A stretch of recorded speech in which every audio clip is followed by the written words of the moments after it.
Think your gym obsession is modern? Think again. Long before protein shakes, dumbbells, and people filming every set, one human looked at a heavy rock and decided lifting it on purpose was a good idea.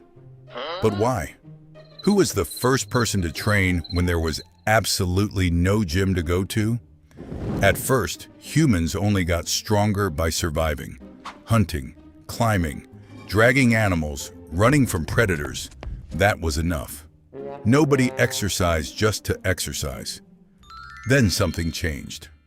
Once villages appeared and life became easier, some people realized survival wasn't enough anymore. Strength became status. The strongest warrior earned respect, food, power, and usually didn't lose arguments, so they started training even when they didn't have to. Ancient records from Egypt show men lifting heavy sandbags. In Greece, athletes trained with stone weights almost identical to modern dumbbells.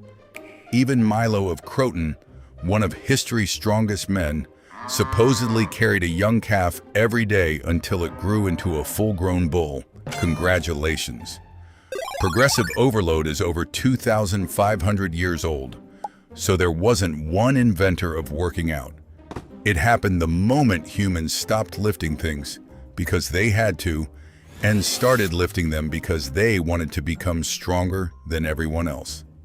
And somehow, thousands of years later, we're still paying money to pick heavy things up and put them right back down.